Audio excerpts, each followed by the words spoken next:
তারপর সেন্টেন্সটা হচ্ছে he can succeed in life. এটা হচ্ছে গিয়ে অ্যাসার্টিভ সেন্টেন্স, কারণ শুরুতে আছে সাবজেক্ট, হি হচ্ছে গিয়ে সাবজেক্ট। আর অ্যাসার্টিভ সেন্টেন্সের শুরুতেই সাবজেক্ট থাকে। তার মধ্যে এই সেন্টেন্সটা হচ্ছে গিয়ে অ্যাফার্মেটিভ সেন্টেন্স, কারণ এই সেন্টেন্সটাতে কোনো নেগেটিভ ওয়ার্ড নেই। আর সেন্টেন্সটি অ্যাফার্মেটিভ হওয়ার কারণে ইন্টারোগেটিভ সেন্টেন্সটি হবে গিয়ে নেগেটিভ। অক্সিলারি ভার্ব থাকলে ইন্টারোগেটিভ করার সময় তাকে ব্যবহার করতে হবে। ক্যান হচ্ছে গিয়ে অক্সিলারি ভার্ব, সেজন্য এটাকে আমরা ব্যবহার করব। তারপর সেন্টেন্সটা অ্যাফার্মেটিভ হওয়ার কারণে যেহেতু ইন্টারোগেটিভ সেন্টেন্সটি হবে নেগেটিভ, সেজন্য ক্যানের সাথে নট যোগ করে লিখতে হবে ক্যান্ট। তারপর সেন্টেন্সটি শুরু থেকে শেষ পর্যন্ত লিখতে হবে এবং ইন্টারোগেশন চিহ্ন দিতে হবে। So he can succeed in life, এটাকে ইন্টারোগেটিভ করলে হবে can't he succeed in life. The next one is he cannot succeed in life. এটা হচ্ছে গিয়ে অ্যাসার্টিভ সেন্টেন্স, কারণ শুরুতে আছে সাবজেক্ট। তার মধ্যে এই সেন্টেন্সটা হচ্ছে গিয়ে নেগেটিভ সেন্টেন্স, কারণ হচ্ছে গিয়ে নট। আর সেন্টেন্সটি নেগেটিভ হলে ইন্টারোগেটিভ সেন্টেন্সটি হবে গিয়ে অ্যাফার্মেটিভ। অক্সিলারি ভার্ব থাকলে ইন্টারোগেটিভ করার সময় তাকে ব্যবহার করতে হবে। আর এই সেন্টেন্স আর অক্সিলারি ভার্বটা হচ্ছে গিয়ে ক্যান, সেজন্য এটাকে আমরা ব্যবহার করেছি। আর যেহেতু সেন্টেন্সটা নেগেটিভ সেন্টেন্স, সেজন্য ইন্টারোগেটিভটা হবে গিয়ে অ্যাফার্মেটিভ, সেজন্য ক্যানের সাথে কোনো নট যোগ করা যাবে না, ক্যানই থাকবে। তারপর সেন্টেন্সটি শুরু থেকে শেষ পর্যন্ত বসাতে হবে এবং শেষে ইন্টারোগেশন চিহ্ন দিতে হবে। So he can not succeed in life, এটাকে ইন্টারোগেটিভ করলে হবে can he succeed in life. তারপর সেন্টেন্সটা হচ্ছে আল্লাহ ডাজ নট ক্রিয়েট আস। এটা হচ্ছে গিয়ে অ্যাসার্টিভ সেন্টেন্স, কারণ শুরুতে আছে সাবজেক্ট। আর অ্যাসার্টিভ সেন্টেন্সের শুরুতেই সাবজেক্ট থাকে। তার মধ্যে সেন্টেন্সটা হচ্ছে গিয়ে নেগেটিভ, কারণ হচ্ছে গিয়ে নট। আর সেন্টেন্সটি নেগেটিভ হলে ইন্টারোগেটিভ সেন্টেন্সটা হবে গিয়ে অ্যাফার্মেটিভ। অক্সিলারি ভার্ব থাকলে ইন্টারোগেটিভ করার সময় তাকে ব্যবহার করতে হবে। ডাজ হচ্ছে গিয়ে অক্সিলারি ভার্ব, সেজন্য এটাকে আমরা ব্যবহার করব। আর যেহেতু সেন্টেন্সটা নেগেটিভ সেন্টেন্স, সেজন্য ইন্টারোগেটিভ সেন্টেন্সটা হবে গিয়ে অ্যাফার্মেটিভ, সেজন্য ডাজই থাকবে, ডাজের সাথে কোনো নট বসবে না। তারপর সেন্টেন্সটা শুরু থেকে শেষ পর্যন্ত লিখতে হবে এবং প্রশ্নবোধক চিহ্ন দিতে হবে। So Allah does not create us, এটাকে ইন্টারোগেটিভ করলে হবে ডাজ আল্লাহ ক্রিয়েট আস। তারপর সেন্টেন্সটা হচ্ছে হি প্লেইজ ফুটবল। এটা হচ্ছে গিয়ে অ্যাসার্টিভ সেন্টেন্স, কারণ শুরুতে আছে সাবজেক্ট। আর অ্যাসার্টিভ সেন্টেন্স হচ্ছে গিয়ে দুই প্রকার, অ্যাফার্মেটিভ আর নেগেটিভ। তার মধ্যে সেন্টেন্সটা হচ্ছে গিয়ে অ্যাফার্মেটিভ, আর সেন্টেন্সটি অ্যাফার্মেটিভ হওয়ার কারণে ইন্টারোগেটিভ সেন্টেন্সটি হবে গিয়ে নেগেটিভ। অক্সিলারি ভার্ব থাকলে ইন্টারোগেটিভ করার সময় তাকে ব্যবহার করতে হবে, তবে এই সেন্টেন্সটাতে কোনো অক্সিলারি ভার্ব নেই। আর অক্সিলারি ভার্ব না থাকলে টেন্স অনুসারে ডু নট অথবা ডাজ নট অথবা ডিড নট থেকে কোনো কিছু ব্যবহার করতে হবে। এখন ডু নট অথবা ডাজ নট অথবা ডিড নট থেকে কোনো কিছু বসানোর আগে আমাদেরকে দেখতে হবে যে ইংলিশ সেন্টেন্সটা কোন টেন্সে আছে। যদি এই সেন্টেন্সটা প্রেজেন্ট ইনডেফিনিট টেন্সে থাকে, সেক্ষেত্রে আমাদেরকে ডু নট অথবা ডাজ নট থেকে কোনো কিছু ব্যবহার করতে হবে। আর যদি এই সেন্টেন্সটা পাস্ট ইনডেফিনিট টেন্সে থাকে, সেক্ষেত্রে আমাদেরকে বসাতে হবে গিয়ে ডিড নট।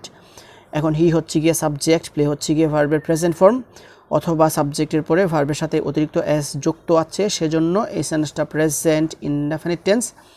আর যেহেতু সেন্টেন্সটা প্রেজেন্ট ইনডেফিনিট টেন্স, সেজন্য আমাদেরকে ডু নট অথবা ডাজ নট থেকে কোনো কিছু ব্যবহার করতে হবে। এখন ডু নট নাকি ডাজ নট, যেহেতু সাবজেক্টে থার্ড পারসন সিঙ্গুলার নাম্বার, সেজন্য আমাদেরকে লিখতে হবে গিয়ে ডাজেন্ট। তারপরে সেন্টেন্সটি শুরু থেকে শেষ পর্যন্ত লিখতে হবে এবং শেষে ইন্টারোগেশন চিহ্ন দিতে হবে। সো হি প্লেইজ ফুটবল, এটাকে ইন্টারোগেটিভ করলে হবে doesn't he play football. The next one is he does not play football. এটা হচ্ছে গিয়ে অ্যাসার্টিভ সেন্টেন্স, কারণ শুরুতে আছে সাবজেক্ট।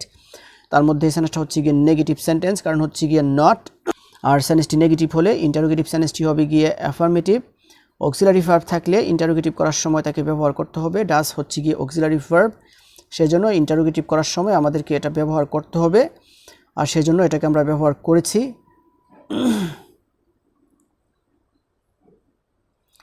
আর উপরের সেন্টেন্সটা নেগেটিভ হওয়ার কারণে ইন্টারোগেটিভ সেন্টেন্সটা হবে গিয়ে অ্যাফার্মেটিভ, সেজন্য ডাজের সাথে কোনো নট যোগ করা যাবে না, ডাজই থাকবে।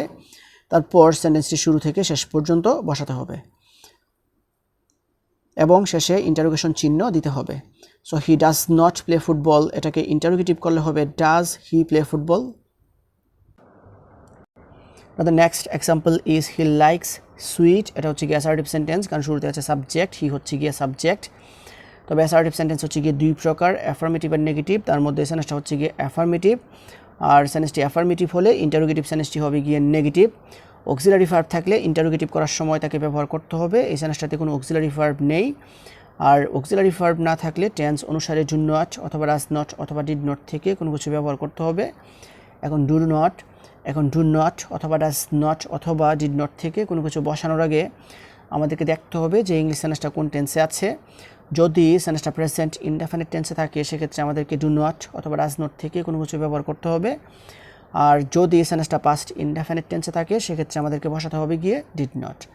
এখন হি হচ্ছে গিয়ে সাবজেক্ট, লাইক হচ্ছে গিয়ে ভার্বের প্রেজেন্ট ফর্ম, অথবা সাবজেক্টের পরে ভার্বের সাথে অতিরিক্ত এস যুক্ত আছে, সেজন্য এই সেন্টেন্সটা হচ্ছে গিয়ে প্রেজেন্ট ইনডেফিনিট টেন্স। আর সেজন্য আমাদেরকে এখন ডু নট অথবা ডাজ নট থেকে যে কোনো একটা ব্যবহার করতে হবে। তবে এখনও সমস্যা আছে ডু নট নাকি ডাজ নট। যেহেতু সাবজেক্টে থার্ড পারসন সিঙ্গুলার নাম্বার সেজন্য আমাদেরকে ব্যবহার করতে হবে গিয়ে ডাজ নট। তারপর সেন্টেন্সটি শুরু থেকে শেষ পর্যন্ত লিখতে হবে এবং শেষে ইন্টারোগেশন চিহ্ন দিতে হবে। সো হি লাইকস সুইট, এটাকে ইন্টারোগেটিভ করলে হবে doesn't he like sweet. The next one is he does not like sweet, এটা হচ্ছে গিয়ে অ্যাসার্টিভ সেন্টেন্স কারণ শুরুতে আছে সাবজেক্ট, হি হচ্ছে গিয়ে সাবজেক্ট। তার মধ্যে এই সেন্টেন্সটা হচ্ছে গিয়ে নেগেটিভ সেন্টেন্স কারণ হচ্ছে গিয়ে নট, আর সেন্টেন্সটি নেগেটিভ হলে ইন্টারোগেটিভ সেন্টেন্সটি হবে গিয়ে অ্যাফার্মেটিভ। অক্সিলারি ভার্ব থাকলে ইন্টারোগেটিভ করার সময় তাকে ব্যবহার করতে হবে, ডাজ হচ্ছে গিয়ে অক্সিলারি ভার্ব, সেজন্য ইন্টারোগেটিভ করার ক্ষেত্রে আমাদেরকে এটা ব্যবহার করতে হবে। আর যেহেতু সেন্টেন্সটা নেগেটিভ সেন্টেন্স সেজন্য ইন্টারোগেটিভ আর যেহেতু সেন্টেন্সটা নেগেটিভ সেন্টেন্স সেজন্য ইন্টারোগেটিভ সেন্টেন্সটি হবে গিয়ে অ্যাফার্মেটিভ, সেজন্য ডাজের সাথে কোনো নট যোগ করা যাবে না, ডাজই থাকবে। তারপর সেন্টেন্সটি শুরু থেকে শেষ পর্যন্ত বসাতে হবে এবং শেষে ইন্টারোগেশন চিহ্ন দিতে হবে। So he does not like sweet, এটাকে ইন্টারোগেটিভ করলে হবে ডাজ হি লাইক সুইট।